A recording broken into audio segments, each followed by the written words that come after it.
In an exclusive New York gala, a black billionaire is publicly humiliated by a traditional family that sees him as an intruder. But what they don't know is that he came prepared to settle decades of injustice, and everything will explode before the final toast is given. Marcus King stepped out of his Bentley, adjusting his custom-tailored Armani suit as the cool evening air of Manhattan embraced him. At 42, he carried himself with the quiet confidence of a man who had built a tech empire from nothing. Tonight's charity gala at the Metropolitan Museum of Art wasn't just another social obligation.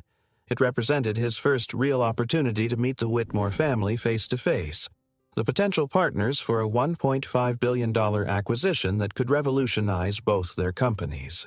As the valet took his keys, Marcus glanced up at the museum's illuminated facade. He'd donated millions to arts education programs across the country, but had purposely kept his philanthropy anonymous. Tonight was about business, not recognition. His company, King Technologies, needed Whitmore Industries' manufacturing capabilities, and initial talks through intermediaries had been promising. The moment Marcus entered the grand hall, he felt the weight of stares and the sudden dip in conversation volume. His presence, a commanding 6'2" black man with close-cropped salt-and-pepper hair, seemed to create ripples in the sea of predominantly white faces. He was used to being the only black person in rooms like this, but something felt different tonight. The whispers carried an edge that made his senses sharpen. "Quite bold of him to show up here," a woman's voice carried from nearby. "I don't recall seeing his name on the committee list." Marcus ignored the comment, scanning the room for the Whitmore family, whom he knew only from photographs and reputation. They were American aristocracy, 5 generations of wealth, power, and, according to business journals, a notorious aversion to outside partnerships. A waiter approached with a tray of champagne. Marcus declined with a polite smile. He never drank at business functions, another lesson learned on his climb to success. Clear mind, sharp eyes, attentive ears. These had become his mantra in unfamiliar territory. What Marcus didn't realize was that his territory tonight was far more treacherous than he had anticipated. By the end of the evening, the Whitmores would learn a painful lesson about underestimating the man they had so casually dismissed. The grand ballroom of the Metropolitan Museum sparkled with opulence. Crystal chandeliers cast a warm glow over priceless artwork and New York's elite, dressed in their finest. Marcus moved through the crowd with purpose, nodding politely at those who made eye contact, ignoring those who deliberately looked away. His attention was drawn to a tall, distinguished man holding court near a Monet. Richard Whitmore, patriarch of the Whitmore family and CEO of Whitmore Industries. Beside him stood a woman Marcus recognized as his wife, Clara. Her blonde hair swept into an elegant updo, diamonds glittering at her throat and wrists. Marcus approached, hand extended. "Mr. Whitmore, I'm Marcus King. It's a pleasure to finally meet you in person." Richard Whitmore turned, his smile freezing slightly as he took in Marcus's appearance. He shook Marcus's hand with visible reluctance, his grip purposely loose. "Ah, yes, the tech fellow. I wasn't aware you were on the guest list for tonight." "I support the museum's educational initiatives," Marcus replied evenly, not mentioning the size of his donations. Clara Whitmore's eyes narrowed slightly. "How progressive of them to include you." "Some divides exist for a reason," she replied, her smile not reaching her eyes. "Richard, darling, I believe the Astors are waiting to speak with you." The dismissal was clear. Richard nodded curtly to Marcus. "Perhaps we'll speak later. Business matters are hardly appropriate for an event like this." As they walked away, Marcus overheard Clara's poorly concealed whisper, "I don't understand why they're letting just anyone with money through the door these days."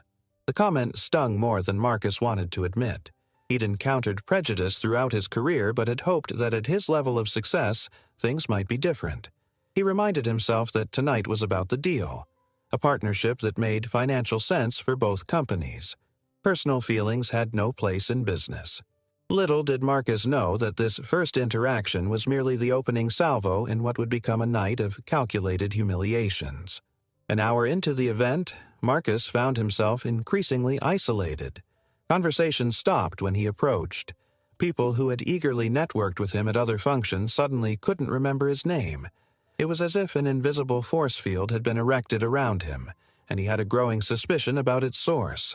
Near a display of Renaissance sculptures, he encountered Ethan Whitmore, Richard's son and heir apparent to Whitmore Industries.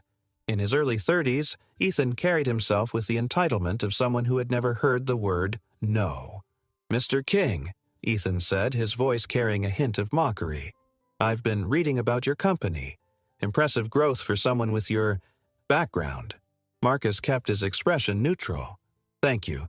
We've worked hard to innovate in our space." "Yes, well, hard work is admirable," Ethan replied, swirling his whiskey.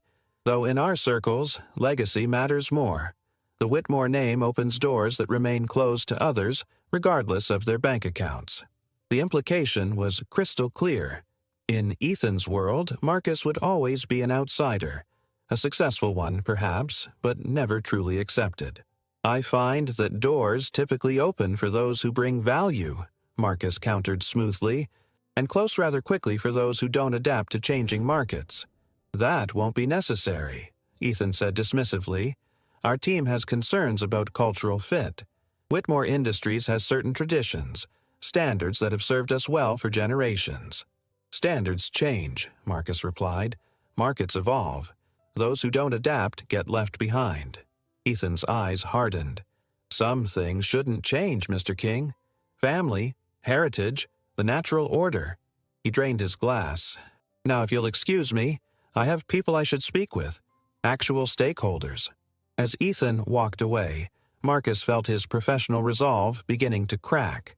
He hadn't come here seeking conflict or validation, just a business partnership that made sense.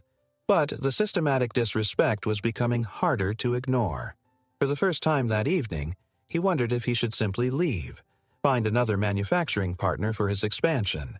But something kept him rooted in place, a growing determination not to be driven away by prejudice disguised as tradition. Marcus retreated to a quieter corner of the gallery, using the moment to gather his thoughts. The Monet water lilies on the wall provided a calming counterpoint to his inner turmoil. He pulled out his phone, checking emails to center himself. "They're beautiful, aren't they?" a female voice said beside him. He turned to find a young woman studying the painting. Something in her features reminded him of Richard Whitmore, but her expression lacked the coldness he'd encountered from the rest of the family. "They are," he agreed. "Monet understood how to capture light in a way that still feels revolutionary." "I'm Lena Whitmore," she said, offering her hand. "And you're Marcus King. Your reputation precedes you." Her handshake was firm, her gaze direct. Unlike her family members, she seemed to actually see him. "All good things, I hope," he replied with a slight smile. "Mostly, though my father and brother seem to have their reservations." Marcus appreciated her candor. "I noticed. They're trapped in the past," Lena said, surprising him with her frankness. "They can't see that holding on to outdated perspectives is slowly killing our company." An art enthusiast passed by, pausing to admire the Monet, and their conversation paused momentarily. When they were alone again, Marcus spoke carefully. "I was under the impression that Whitmore Industries was financially sound." "On paper, yes," Lena conceded. "But we're losing market share every quarter. Our technology is falling behind, and we're hemorrhaging talent to more progressive companies." She studied him thoughtfully. "Including yours, I believe." Marcus nodded. He had indeed hired several brilliant engineers who had left Whitmore in the past year, citing an outdated corporate culture. "Your proposal actually makes a lot of sense," Lena continued. "But you should know that my father is unlikely to accept it, regardless of its merits. It's not about the business case for him. It's about me," Marcus stated simply. "It's about what you represent," Lena corrected. "Change. A new world order where names and heritage don't automatically confer power." She glanced across the room at her father and brother. "It terrifies them." Marcus absorbed this, reassessing his approach. "Thank you for your honesty." "Don't thank me yet," Lena said. "I have my own reasons for wanting things to change, but understand what you're up against. Tonight isn't just about making connections. For my family, it's about maintaining the illusion of their relevance." As Lena excused herself, Marcus watched her rejoin her family. Richard immediately engaged her in what appeared to be a stern conversation, his eyes occasionally darting in Marcus's direction. The encounter left Marcus with a crucial piece of information. Whitmore Industries needed his partnership more than they were letting on. Their resistance wasn't about business, it was about pride and prejudice. And that changed everything. The evening progressed to dinner, with guests taking assigned seats at elegantly appointed tables. Marcus found himself placed at a peripheral table, far from the Whitmores and other key industry figures, another calculated slight. He introduced himself to his table mates, a museum curator, a retired professor, and Sofia Duarte, a Brazilian artist whose work was featured in the current exhibition. None of them had direct business connections, reinforcing his suspicion that his placement had been deliberately designed to minimize his networking opportunities. "Your work is extraordinary," Marcus told Sophia. "The way you blend traditional techniques with contemporary themes is quite powerful." "Thank you," she replied, pleased by his genuine appreciation. Most people here just see the price tag, not the message. Their conversation flowed easily, touching on art movements and cultural influences. Marcus found himself relaxing slightly, grateful for the authentic interaction after hours of navigating thinly veiled hostility. During the main course, Richard Whitmore took the stage to deliver remarks as the event's primary sponsor. His speech extolled the virtues of maintaining cultural standards and honoring traditions that have stood the test of time. Thinly veiled conservative rhetoric that caused Marcus to exchange a knowing glance with Sophia. "We at Whitmore Industries believe in partnership," Richard continued, "but only with those who share our values and understand the importance of heritage." The words were clearly meant for Marcus, a public declaration that he wasn't welcome in their circle. As Richard concluded to polite applause, a waiter approached Marcus's table, leaning down to whisper in his ear.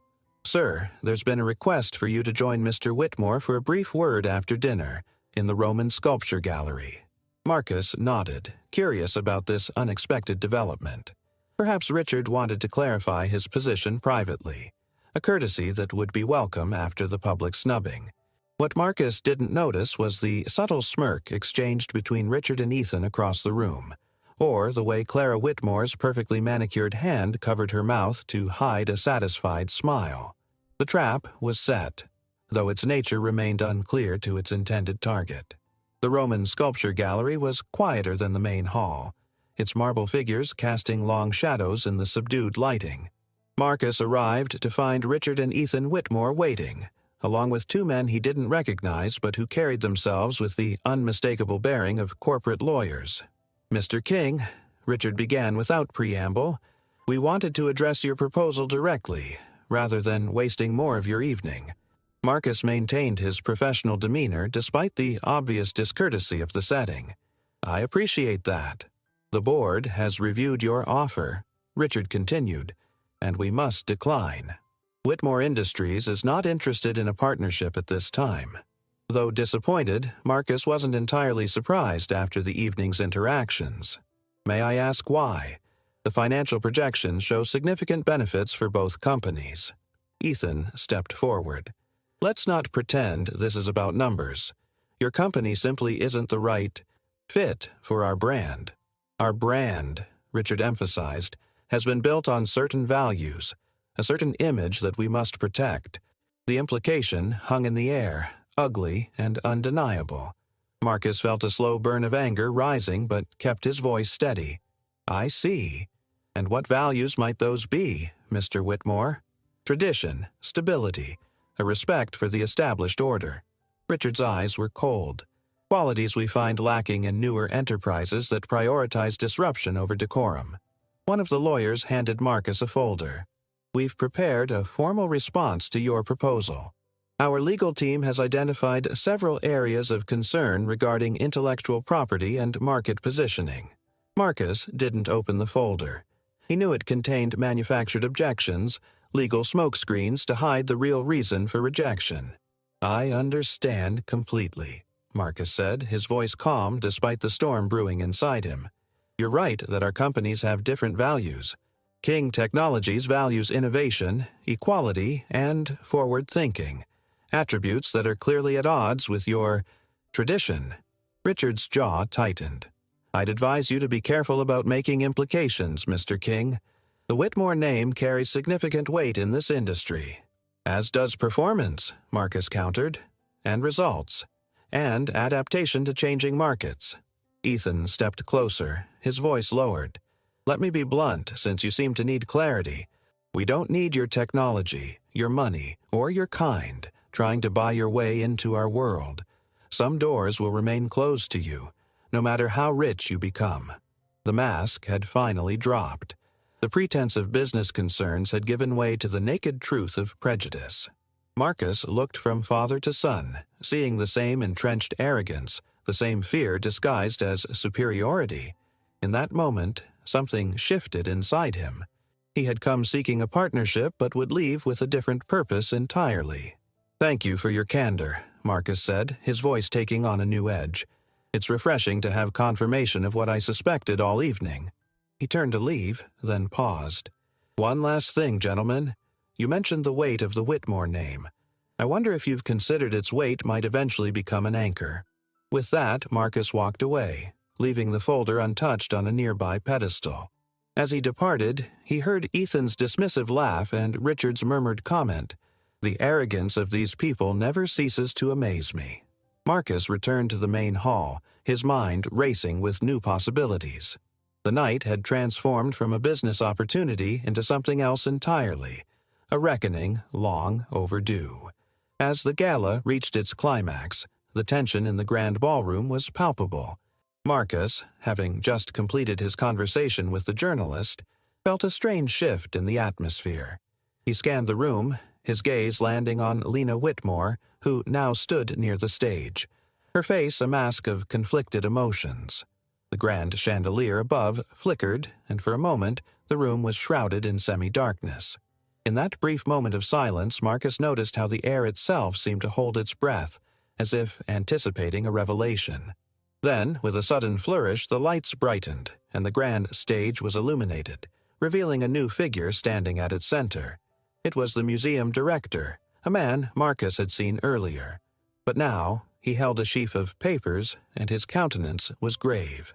"Ladies and gentlemen," he began, his voice carrying through the hushed crowd, "I have an announcement that will, I believe, alter the course of this evening."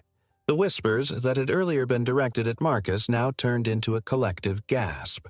The director continued, "It has come to my attention that a certain gentleman in our presence tonight is, in fact, the anonymous benefactor who has supported this museum's art education programs for the past 5 years." The room exploded in murmurs, and Marcus felt a jolt of surprise.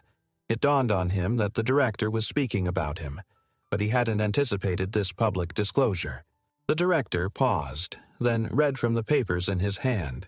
"And, as it turns out, the same gentleman is the CEO of King Technologies, a firm that has made its name in both technological innovation and social responsibility." Marcus's heart raced. This was no longer about business.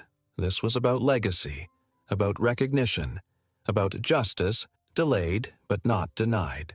As the director continued, the expressions on the Whitmores' faces transformed. Richard Whitmore's composure began to crumble. Ethan's smirk faded, and Clara Whitmore's refined poise gave way to a flicker of panic. Marcus stepped forward, a calm determination washing over him. He could see all the pieces falling in place, a narrative unraveling that would redefine not just this night, but the very balance of power in their industry. "Ladies and gentlemen," the director concluded, "let us give our gratitude to the true patron of the arts, Mr. Marcus King." The applause erupted, but Marcus raised a hand, quieting the crowd. "Thank you," he began, his voice steady, "but I think there's something more we need to address." He turned to the Whitmores, his gaze direct. "You see, the world is changing.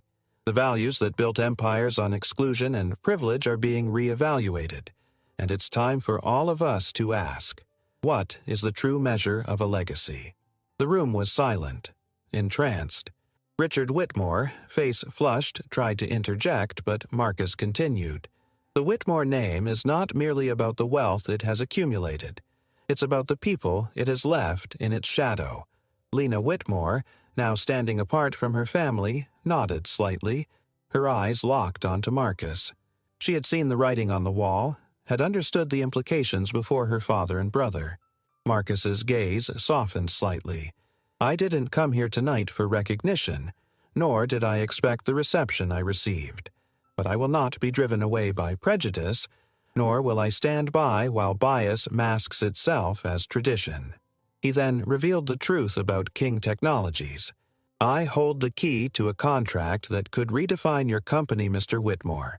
A contract that you have spent the evening belittling, but which your company actually depends on. And as of tonight, I must say, I'm not sure a partnership is what either of our companies needs. The room was still, but Marcus could feel a new energy, the kind that comes from truth being spoken, from power being recalibrated. He turned to Lena. I see a future that includes fresh perspectives, Ms. Whitmore, but it will require a willingness to shed the old skin, to embrace not just change, but the people who bring it. The Whitmores were now isolated, their clique unraveling, the foundation of their influence beginning to crack. Richard Whitmore, realizing the gravity of the situation, stepped forward, his voice trembling. Marcus, please, we can talk about this. We can find a way to work together. Marcus shook his head, his voice firm but not unkind. Your company has a choice, Mr. Whitmore. You can continue down the path of exclusion and stagnation, or you can embrace the future. The choice is yours, but the consequences will be yours to bear. The room was silent, the weight of Marcus's words hanging in the air. The Whitmores, now humbled, began to realize the gravity of their actions and the potential ruin that awaited them if they did not change. Marcus stepped down from the stage, the weight of 1,000 eyes on him, the weight of 1,000 decisions made. The room was a different place now, the air charged with the possibility of a new beginning. The Whitmores, once the untouchable elite, now stood in the shadow of a man who had not only outsmarted them, but had done so with grace and integrity. The night, it seemed, was only just beginning. The aftermath of Marcus's revelation sent shockwaves through the gala. Guests who had earlier avoided him now clamored for his attention, while the Whitmores retreated to a corner, huddled in urgent conversation. A social media reporter approached Marcus, microphone extended. Mr. King, this is quite the revelation. How long have you been involved with Whitmore Industries? Marcus smiled, the picture of composure. Our companies have been intertwined for some time, actually, though not always with proper recognition. The comment landed like a precision strike.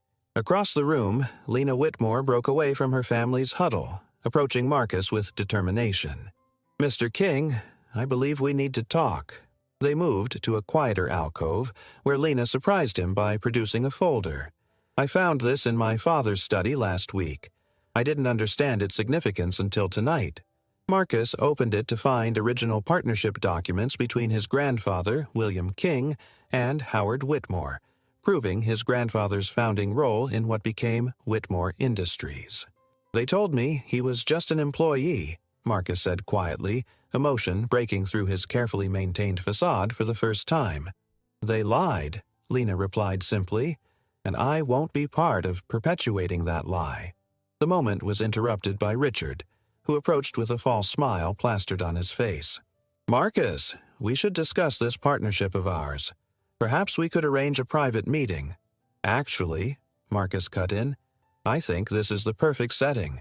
After all, public recognition is long overdue. He raised his voice slightly, drawing attention. Richard, did you know your father and my grandfather were actually co-founders of what became your company? The silence that followed was deafening. Richard's face contorted as he realized he was cornered. They underestimated the power of a man who never forgets a slight, Marcus thought for the third time that night, feeling the weight of generations lifting from his shoulders. The final hour of the gala transformed into something unexpected, a reconciliation of history. With Lena's support and the documents now public, Richard Whitmore had no choice but to acknowledge William King's contributions to their company's founding. In front of New York's elite, Richard grudgingly announced the establishment of the William King Innovation Fund, dedicated to supporting minority engineers. It wasn't a complete victory, but it was a beginning, the first crack in a system built on exclusion. As guests began to depart, Sophia approached Marcus. "You know, in Brazil, we have a saying, 'Justice may be slow, but it never fails to arrive.'" Marcus nodded, watching as the Whitmore family left. Their usual confident stride notably diminished. Ethan refused to meet his eyes, but Lena gave him a respectful nod. One ally had emerged from unexpected quarters. The museum director approached with gratitude, but Marcus waved it away. "The art speaks for itself. I'm just honored to help it reach more people." As the lights dimmed and the grand hall emptied, Marcus remained, standing before his grandfather's favorite type of painting, a landscape with a road leading toward a brightening horizon. He wasn't naive enough to believe that one night could undo generations of discrimination or completely transform the power structures of New York's elite. But he had forced acknowledgement where there had been erasure, created consequences where there had been impunity. Marcus left the museum not with the roaring satisfaction of revenge, but with the quiet peace of justice served. Tomorrow would bring new challenges. Renegotiating the Whitmore contract, managing his suddenly more public profile, deciding how to use this new leverage for further change. But tonight, under the stars of the city that had both embraced and rejected him, Marcus King smiled, not in triumph, but in vindication. The Invisible Man had finally been seen, and the truth, long buried, had finally come to light. They underestimated the power of a man who never forgets a slight, he thought one final time, but they won't make that mistake again. The days following the gala were a whirlwind of media attention, business negotiations, and personal reflections. Marcus's decision to reveal the truth about his grandfather and the Whitmore family's history had sent shockwaves through the business community, forcing a reevaluation of long-standing practices and attitudes. Whitmore Industries, under pressure from shareholders and the public, began to implement significant changes. Richard Whitmore, once the untouchable patriarch, was forced to step down, and Lena took over as the new CEO, promising a more inclusive and innovative approach. The William King Innovation Fund became a cornerstone of their new strategy, attracting top talent and restoring the company's reputation. Marcus, now a public figure, used his platform to advocate for diversity and inclusion in the tech industry. King Technologies, already a leader in innovation, became a model for ethical business practices, inspiring other companies to follow suit. The gala had been a turning point, not just for Marcus but for a generation of underrepresented professionals who saw in him a symbol of what was possible. His story was featured in major publications, and he was invited to speak at conferences and events, sharing his journey and the lessons he had learned. One evening, as Marcus sat in his office, he received a call from Lena Whitmore. "Marcus, I wanted to thank you for everything you've done. The changes you've inspired have been profound, and I'm committed to making sure they last." Marcus smiled, feeling a sense of closure. "I'm glad to hear that, Lena. It's not just about one company or one family. It's about creating a world where everyone has a fair chance to succeed." The call ended, and Marcus looked out over the city skyline, reflecting on the journey that had brought him to this moment. He had faced prejudice, humiliation, and doubt, but he had also found allies, forged new paths, and achieved a justice that had eluded his grandfather. The road ahead was still long, but Marcus was ready. He had proven that with determination, intelligence, and a commitment to the greater good, even the most entrenched systems could be changed. As he prepared for the next day, Marcus felt a renewed sense of purpose. The fight for justice and equality was far from over, but he was more determined than ever to continue it. Marcus King's journey from a marginalized outsider to a respected leader in the tech industry was a testament to the power of resilience and the importance of standing up for what is right. His story resonated with people from all walks of life, inspiring them to challenge the status quo and fight for a more inclusive world. The gala had been a pivotal moment, a night where the invisible became visible, and the silenced found their voice. Marcus's actions had not only transformed his own life, but had also set in motion a chain of events that would ripple through the business community and beyond. As he reflected on the lessons he had learned, Marcus realized that true success was not just about personal achievement, but about the positive impact one could have on others. He had shown that even in the face of adversity, one could rise above and create a better future. The night at the Metropolitan Museum of Art had been a turning point, a moment of clarity that had changed everything. Marcus had faced his demons and emerged stronger, more determined, and more committed to his values. And as he looked to the future, he knew that the fight for justice and equality was far from over. But he was ready to continue it, one step at a time, with the same determination and grace that had brought him this far. What do you think about Marcus's decision to reveal the truth at the gala? Was it the right move, or should he have taken a different approach? Share your thoughts in the comments below, and don't forget to like and subscribe for more inspiring stories of resilience and justice.